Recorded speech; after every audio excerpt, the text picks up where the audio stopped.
Hello, this is Dr. Jeff Kim, National Board Certified Teacher, and one of my most favorite things that I love to do is to support those who want to become teachers. Sometimes they call these students pre-service teachers. And so very frequently when I interact with them, I'll ask, why do you want to become a teacher? And some of the responses are so wonderful, I just want to share with you because whether you're a pre-service teacher or in-service teacher or educational leader, I think you're going to be inspired. So I'm going to share 5 today. So here's the first one. For students to learn how to express themselves, find their passion, and learn from others. I love this idea of helping students find their passion and purpose in life. Did you have a teacher that helped you to do that? And if you did, you were very blessed.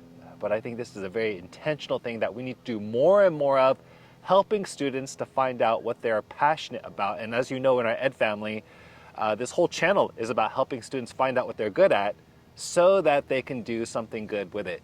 And so how do we discover what students are passionate about? How do we support them?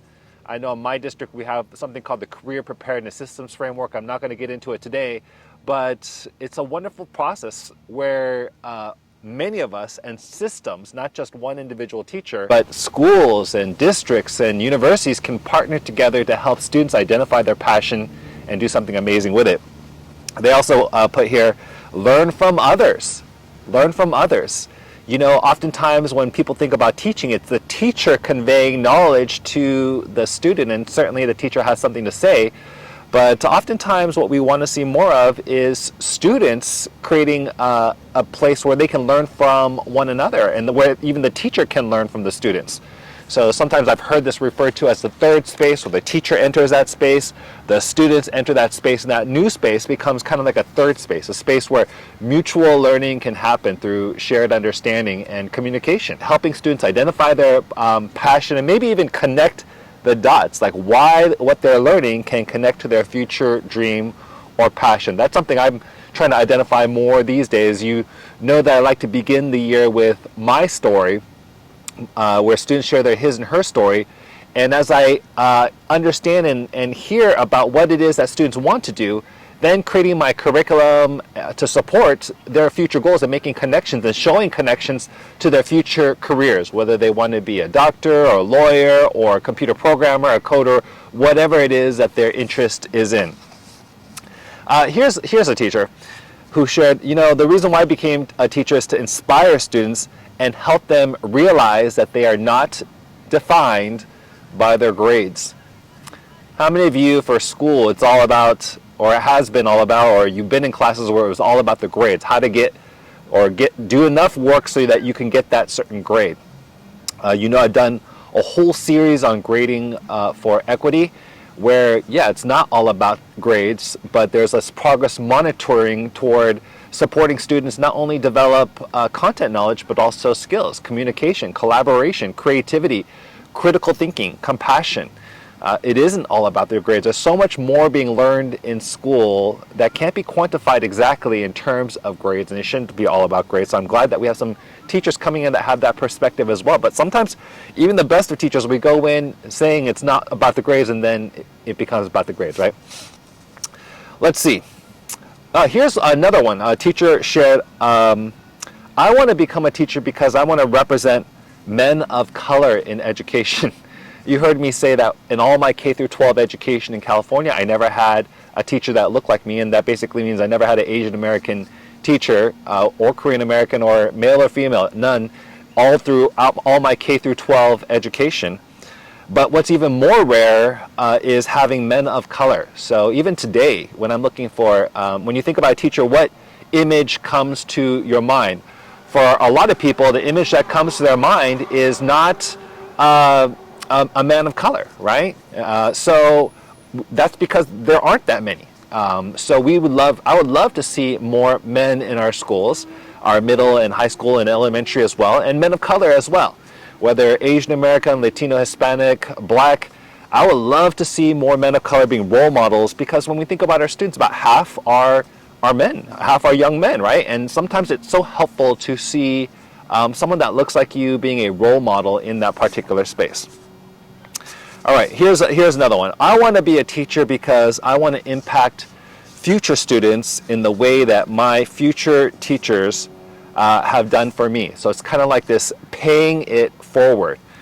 I know that for some students and current teachers or pre-service teachers, they mention how their family life was not a good place for them. It was difficult for them, and the place that they found a lot of safety and positivity was actually in schools, and it was their teachers who encouraged and motivated them to be as successful as they are today.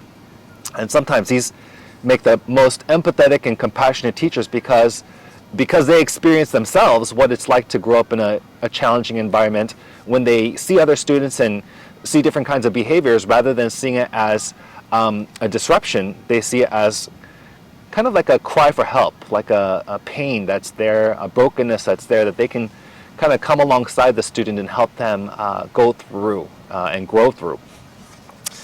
And lastly, there's so many more, but I'm just going to share 5 today on why teachers are going into education. And so glad we're having a lot of these kind of teachers, because what I used to get was like, oh, I love English, I love history, I love this subject, and I'm glad that I think that's very important too.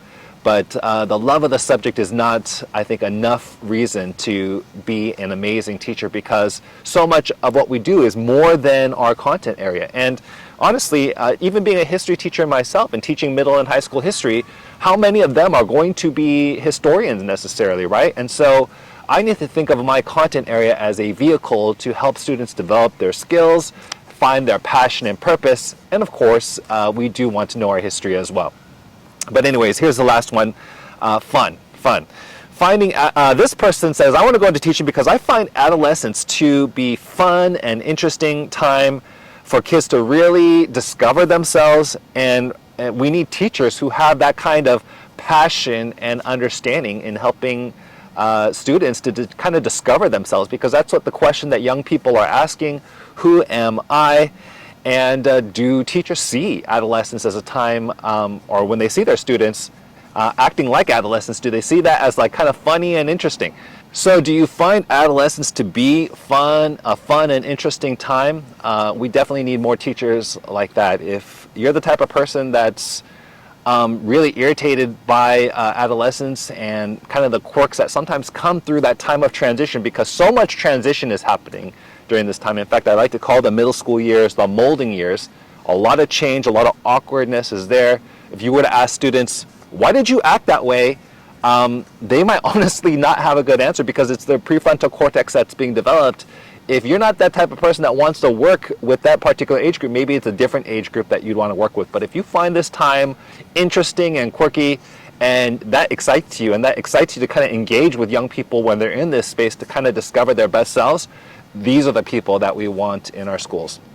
I thought I'd go ahead and share this inspiration that I'm receiving from our pre-service teachers. Oftentimes, yes, I'm learning. I learned so much from those who have been teaching in the field for so long, educational leaders, but I learned just as much and quite a bit as well from our pre-service teachers, those who are just dreaming about becoming teachers. If any of these 5 tips were helpful for you, be sure to like and subscribe. This is Dr. Jeff signing out.